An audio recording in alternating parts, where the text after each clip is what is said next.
Welcome, one and all. My name is Jason Davis. This is Empower Evolution Common Sense. So we're coming to you from an undisclosed location, hidden in an iron bunker, hermetically sealed for my protection. And we are in the upper highlands of West Volusia County, Florida. And we're guarded by the 2 rabid Pomeranians and the 1 crazy cat. And greetings, my friends and neighbors. You know, it's been a while since I've spoken to you on this podcast, expressing a point of view of just some common sense. That's what we do here.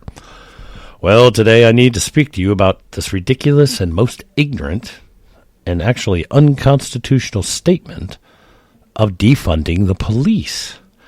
I mean, folks, it's unconstitutional. I don't know what else to tell you about this. Surely you can't be serious. I am serious. And don't call me Shirley. For you see, the preamble of the Constitution, and I quote, "We, the people of the United States of America, in order to form a more perfect union, do establish justice and ensure domestic tranquility." Now, that's in the opening statement of the Constitution, also known as the preamble. And by the way, the Constitution is also called the law of the land. Now, I ask you, how can you establish justice and ensure domestic tranquility without an organization to enforce the laws of this land? I do believe that Antifa, the Antifa defund the police movement, really, and the Black Lives Matter groups haven't really thought this through. So let's just take a few minutes. I'll explain it to you. See, I do not know if you support the funding of the police or not, and that's not really relevant. But if you defund or remove the funding for police, which means cut their budget to zero, basically abolishing or shutting down law enforcement is possibly one of the worst ideas any of these radical terrorist groups has ever come up with. And yes, I did call them what they are. They're radical terrorist groups. And to make matters worse, the Democratic representatives in the House of Representatives are supporting it. They're even taking a knee in submission. Yes, I say submission to these terrorist organizations. In the middle of the hallowed halls of our federal House of Representatives, they are offending everyone. I'm offended. And I don't offend that easy, folks. Believe me, I really, really don't. So, there's an easy way to stop these situations in these cities around the country that have been totally taken over by terrorists. You know, it's called a siege. Be afraid. Be very afraid. And you should be afraid if somebody decides to commit a siege on your little occupation here, because a siege is a military action where an opposing force basically locks down an area through force and does not allow anyone in or anyone or anything out. Basically, they surround you and they don't do anything. You know, their force was to move there and to stand there and not let you move in or out on your own free will. You have stopped law enforcement from freely entering, so therefore law enforcement should stop your freedom of moving out of there. So, in a siege, there is no food, no water, no services, nothing allowed to enter that area. Not even electricity, so you shut the power off. And if you really want to end this illegal occupation in Seattle, here's the easiest way to do it. Just shut down the internet and cell services. You know what? That would cause immediate mayhem for these snowflakes. And, trust me, they would be out of there in a few minutes. What we've got here is failure to communicate. See, during a siege, the individuals that are locked down run out of food, they run out of water, toilet paper, ammunition, gasoline, everything that they need to sustain their life until, you know, they come to a point where it's not worth it and they start to turn on each other, and lo and behold, they surrender. This is an action done by the military. It's been proven very, very effective, especially during the Civil War. General Grant did it quite a few times, and in many other wars. And the insurrections were stopped. There may be some violence involved. Oh, yeah, there might. But it is not an all-out war against the individual. They're not sitting there taking shots at you. They're just stopping you from movement out of that area because you want to be there. You're occupying it. Occupy it. Stay there. Enjoy. Nothing. This action can be done by a National Guard. The police can even do it. They do it all the time whenever there's some sort of like a hostage situation. It's part of their program.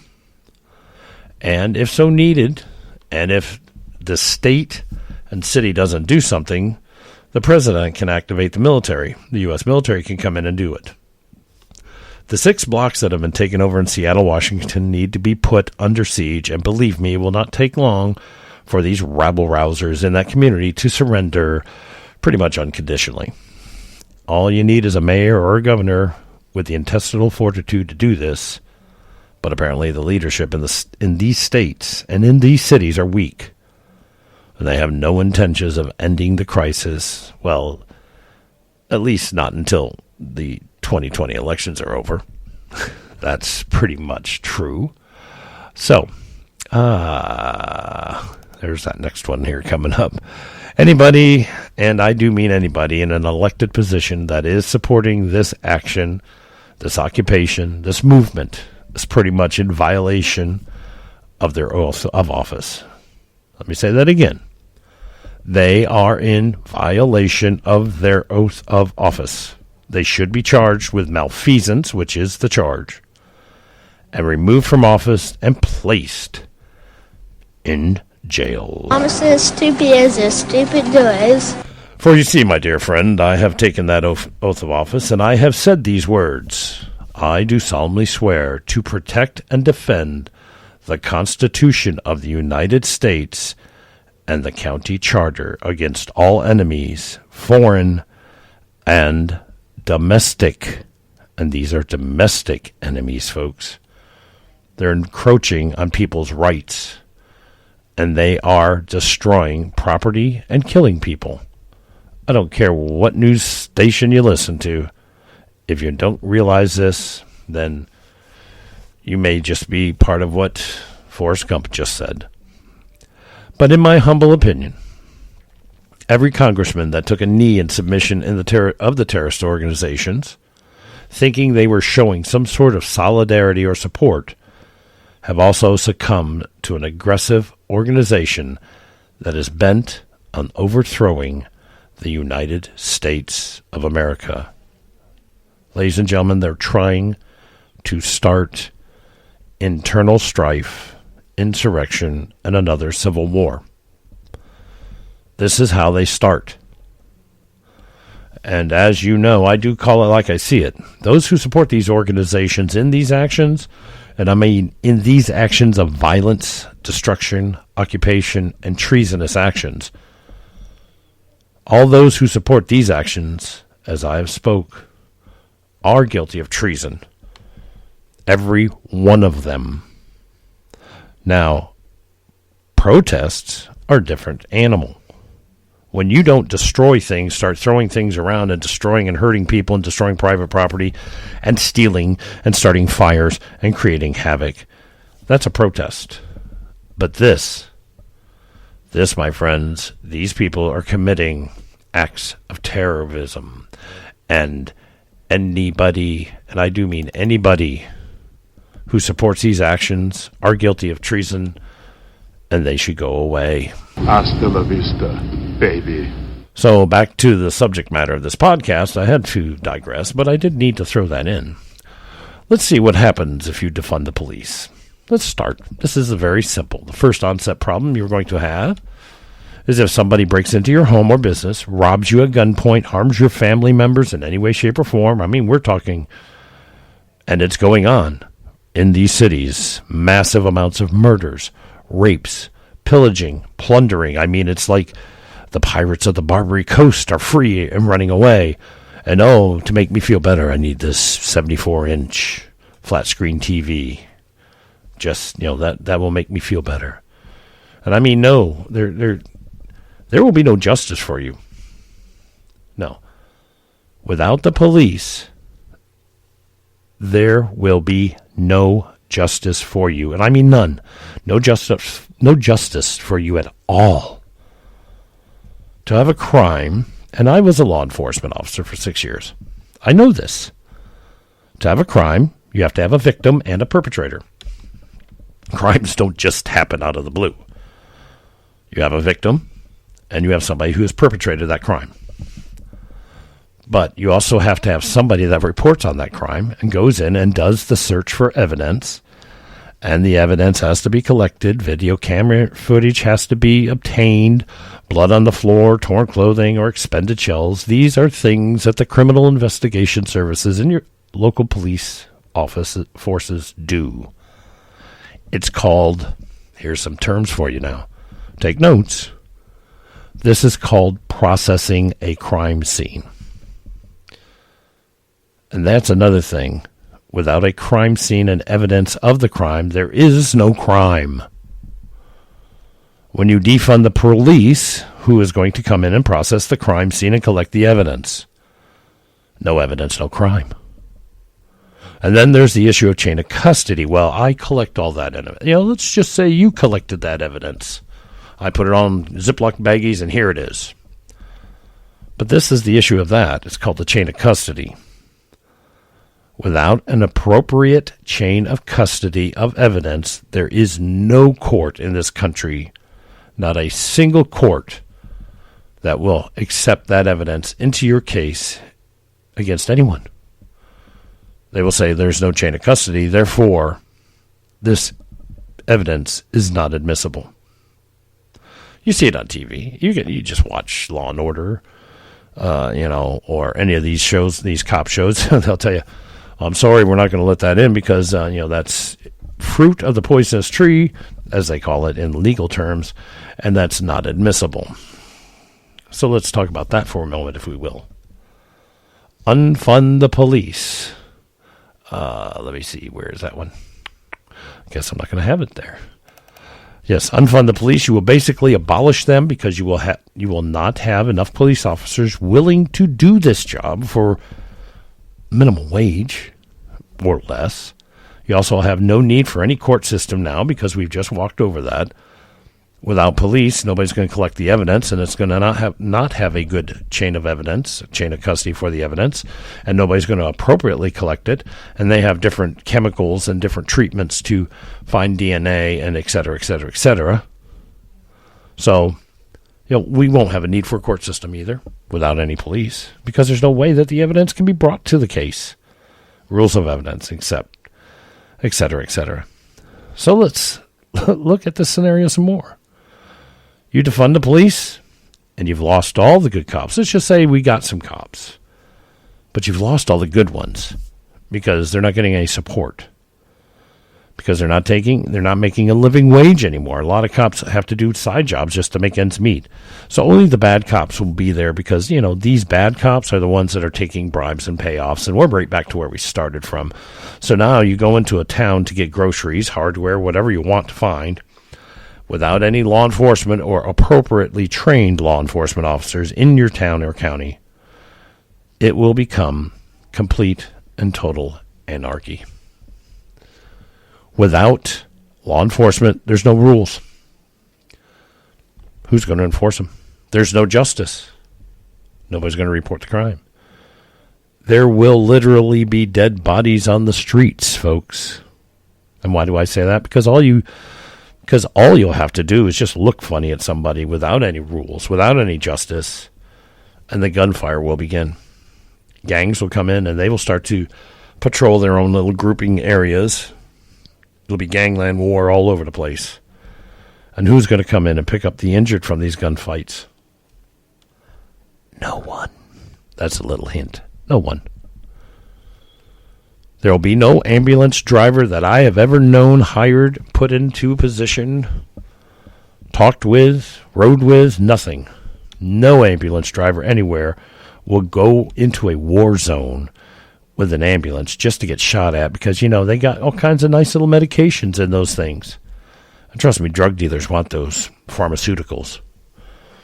And they will be attacking ambulances. They'll be riddled with bullet holes. Who's going to put their life on the line to go into a lawless town? But let's be a little more positive, Jay. Okay. Let's say you get through the gauntlet of death and destruction. You go through the gang-controlled sections of town because, that's what's going to happen. There will be extortion and money paid to local gangs and cartels for protection, and you might want to pay for that.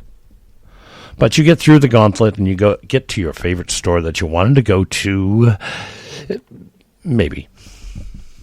Well, let's just think this through for a moment.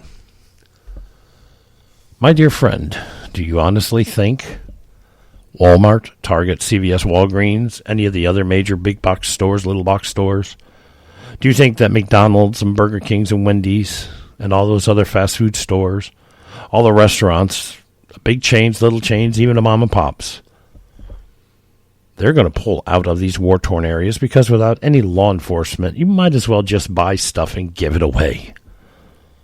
Because the shoplifting, I can guarantee you, will be ridiculously crazy. The battles in the store over big screen TVs will be horrendous. Or my daughter wanted that little dolly and you got one, bang, bang, the gunfire will flare over a doll. And you think these hoarders took all the toilet paper and paper towels before? My dear friend, you will not be able to even find a can of soup on the shelf without law enforcement. Basically, every town that is without law enforcement will become a ghost town. Major store chains will move out and close their buildings. All the mom and pop boutiques, restaurants, eateries, liquor stores, they're going to close their doors. Hospitals will close. Medical centers will close. Doctors will close their offices. You think healthcare is hard to find and afford right now? Just wait. And soon, very soon, after you defund the police, literally all hell breaks loose in your cities and towns where there is no police funded. The violence and carnage will soon start to migrate from the city areas to the rural areas. Now, my friend, now you're going to have a problem. Let's get ready to rumble! You see right now, there are several of us around in this country right now. We're called U.S. military veterans. Peace-loving, God-fearing men and women. And in the immortal words of Will Smith in Men in Black 1, if you don't want something, don't start something. Because, a great majority of us have been in war. We've served in combat zones. I myself have. And also in these rural areas, you have, shall we say, the quote-unquote good old country boys. You know what? My best suggestion to you right now is to watch the movie Next of Kin starring Patrick Swayze. He's a Detroit police officer whose family member comes up to the big city from the country, and he gets involved and ends up getting killed in a drug deal gone wrong. I'll give you a little bit of the movie. The family, the clan, they come up from the country into the big city, and they take care of business and take out the person that killed that family member. Of course, it's a movie. There's a lot of battle scenes and fight scenes in the movies, as one would expect. But you know what, folks? This is a case where fantasy becomes real life. For you see, if you live in a lawless town and you hurt a member of someone's family, do not be surprised if the entire family comes looking for you. For you see, there's no law enforcement there to stop them from coming in and exacting retribution. There isn't. Who's there to protect that person's? Those people that have hurt somebody, and you find Billy Bob's niece got hurt in the big city, and the cops aren't doing anything. Believe me, Billy Bob and all of his kin are going to come to the big city, and they're going to find you, and there's not going to be anyone to protect you. They call it country justice. You don't want it. There'll be no court system for them to be prosecuted in either. Not without cops, because there's no need for courts.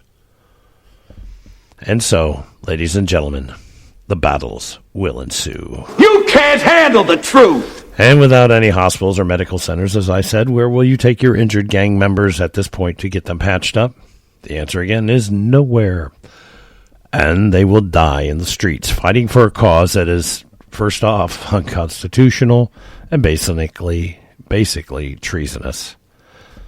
Ladies and gentlemen, without cops, vigilante justice will prevail. Now, I say this with all honesty and sincerity. All of this is over one. Let me try that again to make this statement clear to you. I say this with all honesty and sincerity, that all of this is over one counterfeit $20 bill, and it was used to buy a couple of packs of cigarettes. It's amazing what a $20 bill can do today. So the end result of this podcast is very simply this. If you have a nation of laws, and without people to enforce our laws, who put their lives on the line every single day to protect and to serve you, the American citizen, we will have a lawless nation. Just remember that. Let me tell you. Without the people to enforce our laws, we will have a lawless nation. Very simple. And I think that should be a good quote. And I hope you heard and understand that defunding the police, removing police, leads to anarchy, gang rule, non-unified law enforcement, death, and destruction across this nation, and eventually, a civil war. It can go that far, folks. When the citizens of this nation finally get to a point and say, enough is enough, we're going to take our country back, it will get ugly. But fear thee not, because here's just a little tidbit of information that you may not know. And I looked this up this morning. The population of the United States is over 331 million people. And they said that's of today. Now, there may be at most 500,000, maybe 1 million people in these terrorist organizations doing this stuff. I mean, it's 1 million people, and I'm just going to go to the higher number because it's just an estimate that I saw on the internet. 1 million people committing these terrorist acts, calling for the defunding and or removal of the police. So in other words, and then here's the funny part, in other words, it is a super minority of citizens. You know what a minority? That's the little one. That's not, it's just a small group of. It's a small group of citizens in this country trying to enact their will upon a greater majority of people. In other words, you got 1 million people terrorizing towns and cities and burning cop cars and taking over businesses and burning cities down and everything. 1 million people doing this, and there are 330 million of the rest of us who are saying, stop, and we're not defunding the police. Isn't that crazy? How such a minor number can say, we want change. Let me put it to you in a statistical point. It is 0.331%. Just a little over 1/3 of 1% of the population of America wants the cops defunded. That's not right. I mean, I'm Spartacus! I'm Spartacus! I'm Spartacus! I'm Spartacus! I'm Spartacus! Yes, That's not how our republic was founded and set up. Our nation is supposed to be the majority rules. That's the way our country was set up. And the majority of people in this country do not want the police defunded. Congress and the Senate need to listen to their bosses, that's us. The majority of the people, not a small minority, but of terrorists causing havoc in our nation. And from what I've seen, most of these snowflakes are 18 years or younger. And I would be very, very surprised if, I'd be very, very surprised if more than 25% of them were even registered to vote. Go ahead. Make my day. So any congressman or congresswoman or senator, and I do mean any of you that support these terrorist actions, you should just resign from office. Take your $1 million pension and go away and make room for people who are willing to do the real will of the citizens of this nation, the other 330 million of us. And if you know anybody in these terrorist actions, I still implore upon you to contact them through Facebook, YouTube, direct message, email, call them up, tell them. Their actions will not end well, and people will take back their cities. It's going to happen. So in other words, it's time for these terrorists to stand down. Go ahead and sneak back under the rock that you came from, undetected, so that they can live to terrorize another day, I suppose. And the rest of you sheeple, you need to start to think for yourselves a little bit. And how about this? Try using a little common sense.